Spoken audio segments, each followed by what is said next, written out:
The Word of God is alive and powerful, sharper than any two-edged sword, piercing even to the dividing asunder of the soul and spirit, and of the joints and the marrow, and is a critic of the thoughts and intents of the heart. All Scripture is God-breathed and is profitable for doctrine, for reproof, for correction, for instruction in righteousness, that the man of God might be mature, thoroughly equipped unto all good works. Study to show thyself approved unto God, a workman that needeth not to be ashamed, rightly dividing the word of truth. Psalm 62, 1-2 and 5-7. Truly my soul silently waits for God. From him comes my salvation. He only is my rock and my salvation. He is my defense. I shall not be greatly moved. My soul waits silently for God alone. For my expectation is from him. He only is my rock and my salvation. He is my defense. I shall not be moved. In God is my salvation and my glory. The rock of my strength and my refuge is in God. Romans 13:14, put on the Lord Jesus Christ and make no provision for the flesh to fulfill its lusts. Psalm 71:1, 5 and 8. In you, O Lord, I put my trust. Let me never be put to shame, for you are my hope, O Lord God.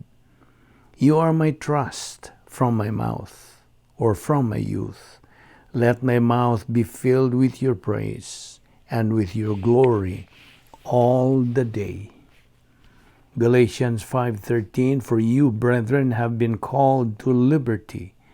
Only do not use liberty as an opportunity for the flesh, but through love serve one another. Sa dili pa kita mo padayon sa atong pagtuon sa pulong sa Dios ni ining adlaw, gikinahanglan ang atong sunod sa atong ingnon ta sumbanan.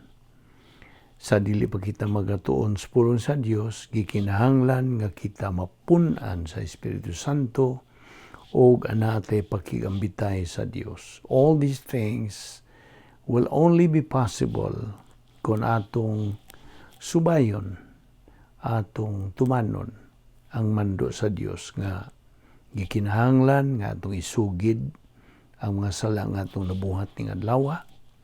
Kaya kung dili na ito isugid, kinimahimo lamang babag sa atong pagabuhaton nga pagtuon sa pulong sa Dios. Busa, 1 John 1:9 nagaingon, if we confess our sins, God is faithful and just to forgive us our sins and to cleanse us from all unrighteousness.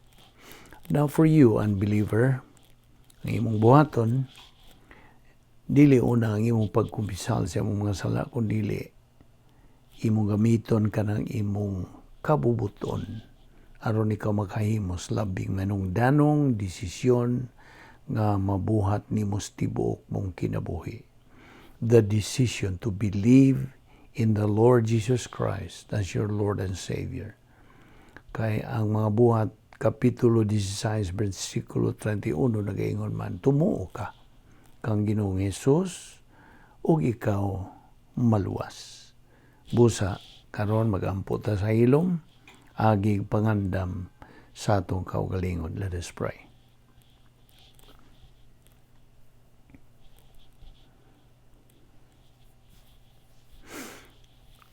Let us pray. Ama namong langit noon, nagapasalamat kami kanimo ni ining lain sa mga adlaw nga imong padangat kanamo. Anak kami mayong panglawas o malanti pa nga mong pangisip kining tanan umikan lamang sa imong gugma, imong kaluoy, imong kortesiya ug imong grasya. Dili kami takos nga mabuhi pagani. Panikaw matinumanon gayod sa imong mga saad. Uban ni kami niining adlaw sa among pagpadayon sa sibog sa unahan sa among Kristohanong pagkinabuhi, which is our spiritual momentum. Salamat ni grasya sa ngalan ni Ginoong Hesukristo, among bugtong manluluwas. Amen. Maayong adlaw sa tanan natong mga subscribers o atong mga igsuon diha ni Kristo. Welcome na usab ning atong pagtuon sa pulong sa Dios. Karong adlaw ang atong uluhan sa atong pagtukion, paghisgutan mao ang the doctrine of the supernatural life. Okay? Ang doktrina sa dili kasagaran nga pagkinabuhi.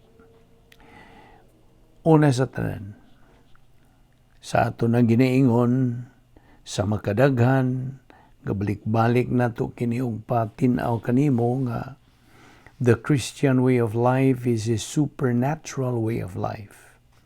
And as such, it requires a supernatural way of execution. Now, ang kinabuhing Kristohanon o paagi sa Kristohanong pagkinabuhi, usa ka dili kasagarang paagi sa pagkinabuhi.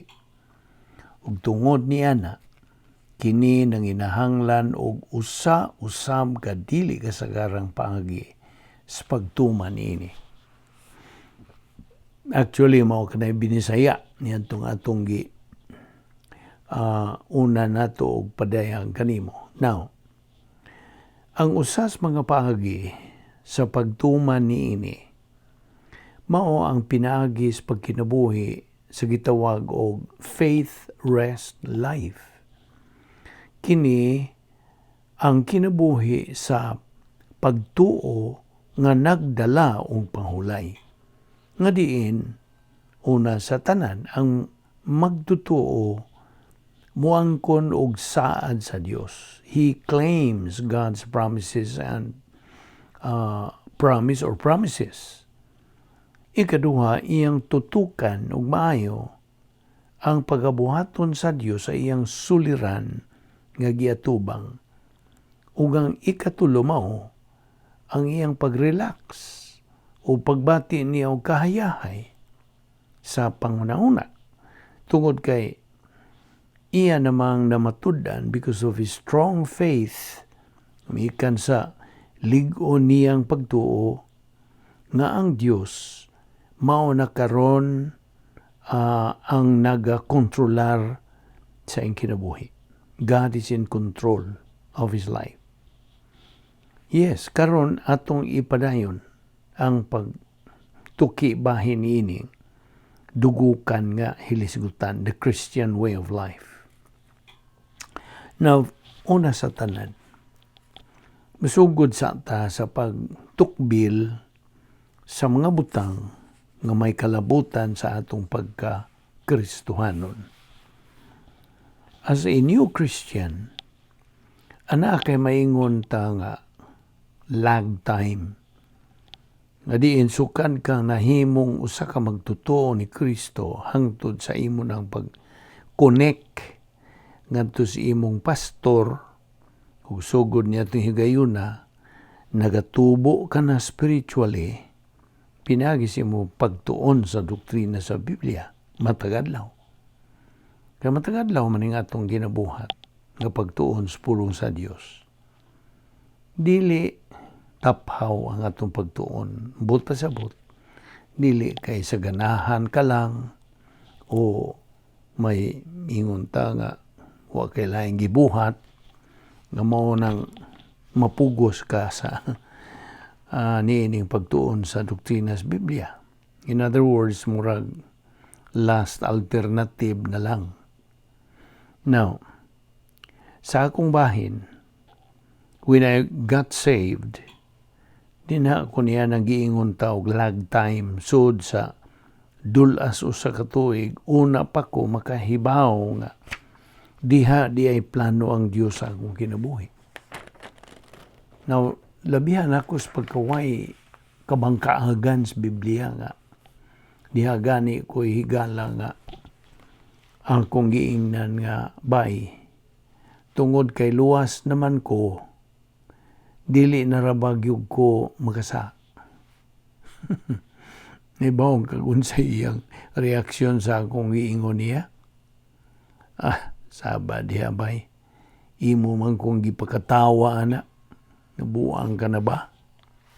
Gusto siya. He was right. Tinuod man pod. Nga di nagyug ko buot pang makasala apan within a few weeks human ako maluwas. Nakasagyog ko. Ug ang akong old sinityo regained control sa akong kalag. Kana nagpasabot gyud nga mao nay dangatan sa usa ka kun sa atong mao ni dangatan sa atong kalag kun kuwang pagyudtag pulong sa Dios diha sa atong kalag. So, atol sa akong tuig nga lag time, misugod ko sa pagkaamgo sa akong kaugalingon nga nanginahanglan gyud ko sa pagkat-on bahin sa Dios. Ingon man bahin sa iyang directive will sa atong kinabuhi. Tinuod nga nakahimo ko mga sayop nga mga desisyon sa wa pa ko maluwas, labihan kadaghan. Atong mga sayop nga mga desisyon kay dili pagug ko magtotoo. Karon nga nahimo na akong Kristohanon, buot kong magpakamaayo pa. I want to do better. Nakaamgo kog dugang nga kadtong mga sayop kong mga desisyon nga akong nahimo, miresulta lang yun daotang mga sangputanan. They resulted in bad consequences. Ug nga kadtong maong mga daotang consequences, miatag na hinuon nga ni kanakog paglimit sa akong mga options. Ang Dios miabli og bag-ong mga pultahan alang kanako. God opened new doors for me. Ug kadtong nangausik nga mga kaygayunan, missed opportunities, di na magyud kadto may balik. Ug mao nga akong nakatunan niining bahina ang kamatuoran nga gipadayag diha sa pulong sa Dios nga atong mabasa diha sa Usias 8:7 nga nagaingon og kay nagpugas silag hangin, bagyo ang ilang anihon. Sow this wind or sow the wind, reap the whirlwind. Now, na sa Hosea 8:7. Now, tungod kay nagpugas man kitag daotang mga desisyon, ang atong anihon mao ang kahiubos, disappointment o kasubo, heartache. What ay mahimo niya na? Kitang tanan, igo gyud ana. Igo. Hindi kay igo. Igo gyud ang tanan. Di ba? Kaya ang prinsipyo kung nagpaluyo ini, mao kini. Daotang mga desisyon mo resulta sa usik nga mga kaygayunan. Bad decisions do result to wasted opportunities. Apan ang mayong mga desisyon mo resulta sa labihan sa kanindot nga mga panalangin. Good decisions do result to wonderful blessings. Ang akong desisyon nga tuuhan ko si Kristo ingon nga akong manluluwas, nakausab sa akong kinabuhi ug nagagarantiya nga I will spend eternity with Him in heaven. Nga ako magakinabuhi sa eternidad uban kaniya dito sa langit. Mo'y hinungdan nga ang labing mahinungdanon ug labing bililhong desisyon nga akong nahimos tibuok kong kinabuhi maong pagtuo ko ngadto sa buhat ni Kristo dito sa krus. Ug alang sa tanan na way exempted niini, alang sa tanan, ikaw higala nga nagpaminaw ni ining mensahe sa kaluwasan. This is the most important decision that you will ever make. Well, ang mga desisyon nga imong himuon sa imong kinabuhi, human ka maluwas, labihan sa pagkamanungdanon usab. Kay nga naman, ibaw ka nga no? Tungod kay kanang mga desisyon na, mao may mo determinar sa imong mga panalangin din sa panahon, blessings in time, ingon man sa imong mga ganti na unya dito sa eternidad. Si Moises nangayo og kalamdagan gikan sa Dios sa iyang pag-ingon og busa paamguha kami sa kahamubo sa among kinabuhi aron mahimo kami nga maalamon. Now, ikaw sa bigsuong magtotoo, I'm addressing this to you, fellow believer. Gikinahanglan mo ang pag-organize sa imong adlaw carefully kung tinguha mo ang pag-angkon o kaalam, wisdom, kaalam sa Dios. Kini nagpasabot nini mosunod nga imong ikumpisal hinganlan isugid ang imong mga sala. Kung makasala ka, sanglit mao man kanay mando, mao isugo sa 1 Juan 1:9 sa tuyo nga mapun-an ka sa Espiritu Santo. Nga imo nang nakaplagan ang tukma mong pastor magtutudlo kinsa nagatudlo gikan o binasihan ang original nga mga pinulungan, one who teaches from the original languages. Kana nagpasabot nga imo nang gibuhat ang mando sa pagtuon sa pulong sa Dios sa adlaw-adlaw nga paagi, ug imo na kining gihimo ingon nga imong pasiunas kinabuhi, your number one priority sa imong kinabuhi. Imo na unyang mamatikdan unsa gayud ka lunhaw, unsa ka refreshing sa in English pa, sa makalagsik, makapapiskay sa kasinatian sa imong kinabuhi ang pulong sa Dios. Ingon nga bagong Kristohanon, itawag ka og brefos. Usa pa ka masusong nga magtotoo, ang pasabot ning brefos. Uhaw ka gyud sa kamatuoran.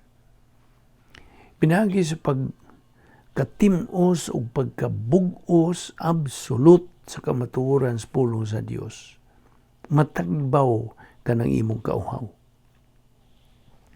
Na kung magpadayon ka, niyan ang imong masulundon,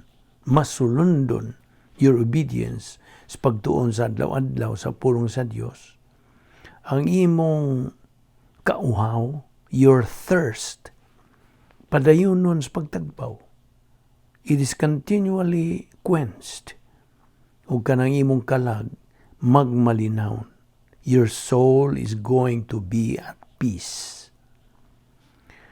Nauban sa doktrina nga na diha sa imong kalag, ning tuhop na diha sa imong kalag, imo nang magamit ang mga prinsipyo sa Dios nga nahas imong paghimog mga desisyon. Makahimo ka na sa pagdesider o paghimog desisyon gikan sa dapit sa kaligon. Area of strength, from a position of strength. O diha sa una-una sa Dios, God's viewpoint. Now, ingon nga Kristohanon, yanura ang imong tumong sa kinabuhi, a goal in life. O kinimaw, ang pagkat-on sa pulong sa Dios o sa paggamit niya ng maong kahibalo nga na sa matag desisyon nga imong himuon. Ang kinabuhing Kristohanon, maura ang paghimo og mga maayong desisyon matag adlaw. Pinasikad sa mga prinsipyo nga imong nakatunan gikan sa imong pagtuon sa pulong sa Dios. Ano ang prinsipyo akong ihatag kanimo? Ang pagkinabuhi sa kinabuhing Kristohanon nagkahulugan og pagtuon sa pulong sa Dios adlaw-adlaw. Nahinomdom ka pa ba sa nag-eskwela ka pa og first grade, kung nag-eskwela o hingsod ka lang sa klase o usag tunga ka oras sud sa semana, unta ka promoted, di ba? Magkalisod-lisod yung unta kag tuon sa basic reading o arithmetic, di ba? Now, sa susama pod nga pagtandi ining bahina, kung pananglit mo simba ka lang sa usag tunga ka orasod sa semana, magkalisod-lisod pug ka sa pag-struggle sa first grade spiritually. Sakto?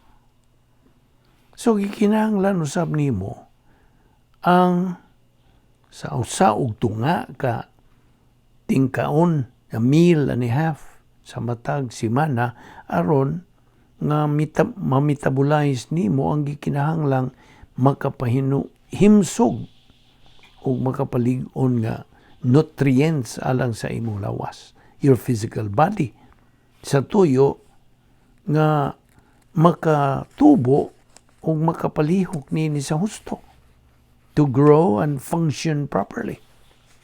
Di ba? Nakasabot ka ba? Kaya saan man pagtubo spiritually, pinaagi lamang sa usa og tunga nga spiritual nourishment matag semana. Di gyud ang mahimo. Kay paminaw, ang pagtubo gud ngadto sa espirituhanong pagkahamtong nanginahanglan kini ug matag adlaw, masubayon ug malahutayon nga pagtuon sa pulong sa Dios. Persistent, consistent, regular basis. Maura ka na ipagi nga maugmad nimo ang Diyos nung bokabularyo, a divine vocabulary. Diyos nung pangunahuna, divine viewpoint. Usa ka personal nga pagsabot sa kabubuton sa Diyos sa imong kinabuhi. Hinumdumigid ni igsuon nga magtotoo. Now, I am addressing this to you, fellow believer, nga ang metabolized spiritual food mao ang imong panalipod gikan sa pagkahimong ulipon sa mga detalyes kinabuhi o pagkabiktima sa kabalaka o kakuyaw.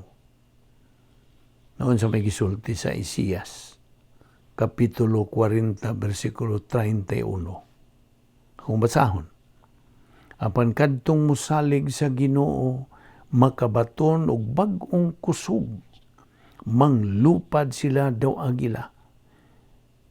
Manalagan o managan sila og dili kapuyan, manlakaw og dili maluya. Nakasabot ka ba ito? Now, pinaagi og malahutayon, masubayon nga exposure nimo sa doctrinal nga pagtudlo, doctrinal teaching, imong nakatunan ang paggamit sa napuo ka mga pagagi sa Dios. Unsa ang pagsulbad og mga sulras kinabuhi, the 10 problem-solving devices. Dili kasagaran ang pagdisenyo sa Dios niining mao nga mga paagis pagsulbad sa mga suliran sa tuyo nga makalikay ka sa mga katalagban sa imong kinabuhi, nga mamahimong kabugat o kapiot, stress sa in English, o ingon man mamahimong mga sala sa una-una, mental attitude sins. Tinood, moabot kanimo ang mga suliran. Apan dili kinahanglang makabalda o makahasol ka na kanimo, o makapuwa kini nimos kadasig, ug makapalusno kini sila nimo. No, diha sa Santiago, the book of James, Kapitulo 1, versikulo 12, kini nagkanayon og bulahan ang tao nga mobarog taliwa sa mga pagtintal, kaysa iyang pagdaog makadawat siya sa purong-purong sa kinabuhi. Ang ganti nga gisaad sa Dios alang niadtong mga nahigugma kaniya. Now, bisan pa dihas kamatayon, ang katalagman dili kinahanglang mamahimo kini siyang kabugaton o stress. Matud pa diha Salmo 23:4, bisan pag maglakaw ako ngit-ngit nga walog sa kamatayon, dili ako mahadlok. Kay nag-uban ka man kanako, gipanalipdan mo ako pinagi sa imong sungkod ug bunal. Principle, dili kalikayan nga moabot ang katalagman. Apan kabugat o ang kabugat imong kapilian. Buot pasabot, sa in English pa, adversity is inevitable, stress is optional. Sabot? Okay. Sa laing puntos doktrina, ang pagi sa pagkat-on og doktrina, mahulagway pinagig tawgon ta dinhi og Operation Z. Zita ba? Okay. Ako lang kang pahulagwayon. I'll just let you draw in your mind. Ihulagway ang dakong litra nga Z. Okay. Litrang Z ba? Like the word zero. Okay? Okay. Diha sa wa nga bahin, the left side, left part, o tumoy nga bahin, sa ibabaw ba, mao ang pastor magtutudlo. Okay? Karon, sa ibabaw sa litra nga Z, mao ang teaching ministry sa Espiritu Santo. Ug ang pulong sa Dios, o in short, ang doktrina nga imong nadungog tungod sa pagtudlo sa Espiritu Santo kanimo, mudong kini dito sa imong human spirit, tawhanon nga espiritu, ug automatic kining doktrina nga imong nadungog, automatic kining dad-o sa Espiritu Santo ngadto sa ubos. Wa o left nga bahin sa litra Z, ug mahimo kini siyang gnosis, meaning kahibalo. Gnosis, ang spelling nini, Gnosis, kahibalo, sa Binisaya. Karon, sa panahon nga imo kining tuuhan, if you believe it, ang Espiritu Santo mubalhin sa iyang o iyang ibalhin ang doktrina ngadto sa tuong bahin. Tuo o kinaubsang bahin sa litrang Z, o kining doktrinaha mahimo ng epignosis, meaning kaalam. Epignosis, Epignosis. By the way, ang Operation Z nang ginahanglan og upat ka butang, mao kining mosunod. Una, ang pastor magtutudlo nga mo'y nagapadayag sa pulong sa Dios sa hustong pagtudlo. Ikaduha, ang pagpuno sa Dios Espiritu Santo. Ikatulo, ang pagsabot sa pulong sa Dios. Ikaupat, ang paggamit sa pulong sa Dios, the application of the Word of God. Now, ang Episo 3:19 nagakanayon, hinaot pa unta nga masayod kamo sa dili matugkad nga gugma ni Kristo, ug sa ingon ni ana makinabuhi ninyo ang kinaiya sa Dios. Karon, kung ang magtutuo ana sa pakigambitay sa Dios, fellowship with God, meaning mi-rebound, misugid niya siya, nanwa siya ay wahinganling mga sala. He has no unconfessed sin sa iyong kinabuhi. This time, ang Diyos Espiritu Santo mupunit, muda niya ng academic information nga gitawag og gnosis ngadto sa kalag sa maong magtutuo, ug mutabang ang Espiritu Santo kaniya sa pagpasabot niini nga girepresentahan sa badlis sa litra nga Z. Now, sa diha makasabot ang magtutuo niya ng maong kasayuran, kini ilihok tadlas sa kinaubsan nga dapit sa litra nga Z. Meaning, cycled across the base of the letter Z o kini karon nahimo ng ipinosis ang kasayuran nga na metabolize nga na sa iyang kalag.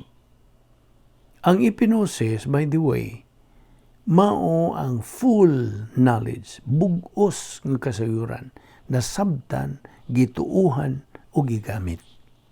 Inomdom ka ba niya atong memory aid, Operation SLBA, S, study, learn, believe, apply. Mao na atong slogan. Now, paminaw. Ang Biblia diyan sa Episo 4:13 nagkanayon, nagikinahanglan ta nga hangtod magkahiusa kitang tanan diha sa pagtuo ug sa atong kahibalo, complete knowledge, may tungod sa anak sa Dios. Unya mahingkod kita sama sa kahingkod ni Kristo. Now, mahingkod, hangtod magkakabot kita sa pagkahamtong espiritual. Diha sa dapit nga maangkon sa magtutuo ang ipinosis. Ang positibong kabubuton sa magtutuo, nuntan pa kini sa iyang pagtuo. Nabalhin og na metabolize kini nga kasayuran. Ingon nga way kapuslanan alang sa gigutom nga tao ang pagkaon, mao man usab ang kasayuran nga naas pangisip, wa kini kapuslanan kay wa man kini sabta o gamita. Gionsan ni pagsabot sa magtotoo, mamatikdan kini sa iyang panlihok. Kasabot ka? Nasayra niya ang kabubuton sa Dios. Ug iya kining gituman o gisunod. Ang Dios nagbando kanimo nga ikaw mutubo diha sa grasya o sa kaibalo ni Ginoong Jesucristo. Segundo Pedro 3:18. Kinahanglang i-metabolize ang pulong sa Dios. Bansaya, practice His teachings. Bansaya ang iyang mga pagtulunan ug sunda ang iyang mga mando. Tinuod nga dili sayon ang pagpahimutang og consistent routine sa pagtuon sa pulong sa Dios. Ang masubayon, consistent nga naandang buluhaton adlaw-adlaw, dili kini sayon. Apan kinahanglang imo kining buhaton kon gihigugma mo tinuod ang Dios. 1 Juan 5:3. Aron kamo tubo spiritually, gikinahanglan, in fact, God's system demands ang pastor magtutudlo, kinahanglang eksakto, accurate ang iyang pagtudlo sa pulong sa Dios. Ug nga ang magtutuo makasabot sa mga pagtulunan nga iyang gitudlo aron iya kining maggamit unya. Mahinungdan nga mainungdanong desisyon ang imong pagpili og pastor magtutudlo. Well, sanglit sagad sa atong panahon ato mag-i-Google, we are spending sa atong pagkatuog, sa atong pagkaon, sa atong pagtrabaho, atong pag-eskwela, pagtuon, pagduwa sa unsa tingaling paugnat sa kusog, o kaha sa musika, o sa atong pagpakiuban, bakaha sa atong mga higala, o sa atong pamilya. So, doon na lang katingali limitadong panahon sa ingon ta free hours nga ipahinungod o idupot mo sa adlaw-adlaw nga pagtuon og doktrina. Basta? Well, imo na ang pag-decide kung unsa gyoy labing manungdanon sa tanan mong mga kalihukan. In other words, it's your volition. Mooy at stake diha. Basta? Apan, ingon nga magtotoo nga positibo ngadto sa pagtubo espiritualmente.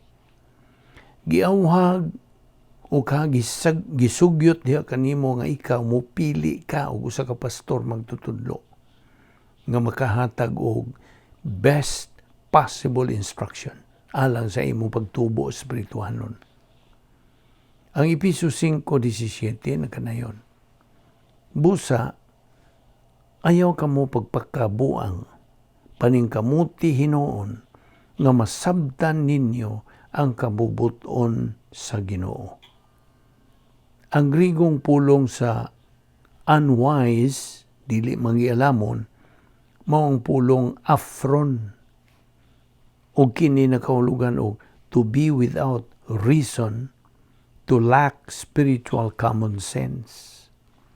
Ug usab, ang Grigong pulong to understand, pagsabot, mao ang pulong suimi, o kini nakahulugan og to bring together all of the pieces of a puzzle. So, ang pagpahimutang sa mga pisa, putting the pieces sa kinabuhing espirituhanon, putting the pieces sa kinabuhing espirituhanon accurately together, kini usa ka minungdanong responsibilidad sa matag magtotoo. Antong mapupo kini mga pisaha, kining pieces, pinagi sa itong pagtuon sa doktrina. Anto silang mapurma o mahiusa, matapo, sa diyang ato kining gamiton ngadto sa atong kinabuhi. Kinahanglan tas pagsabot kung unsa gyud ang gikinahanglan sa Dios nga angay tang tumanon ug dayon ato kanang tumanon. Dili lang una kita kuto pagkaron ato ipadayon kini ugma. Musayog sipyat sa pagsubay niini ug pagsunod. Aron imog yung tuhog ang tanan nga buti pasabot nining atong tun-anan. Di man atong tun-anan giuluhan ta kini og the doctrine of the supernatural life. Magampo ta. Amahan na mong langit no, nagpasalamat kami kanimo nining higayon nga among gipahimuslan ng imong grasya sa pagtuon sa imong balaang pulong. Salamat sa imong sangkap kanamo nining tanan nga sarang na mo magamit sa mga adlaw-adlawng panginabuhi ingon nga imong mga anak. Salamat o Dios sa pagpatinaw nimo bahin ining among gitun-an ang panginabuhi nga dili kasagaran. Mao kini among gitun-an karon ang doktrina sa kinabuhing dili kasagaran. Kay imo man kini. Dili kini normal ingnon ta dili kasagaran. Kini maong matang sa kinabuhi. Buot na mo kini pahimuslan. Kay imo man kining gisangkap kanamo. Ubani kami sa among pagpadayon sa among Kristohanong pagkinabuhi ubos sa imong grasya. Kining tanan among gipasalamatan sa ngalan ni Ginoong Hesukristo. Amen.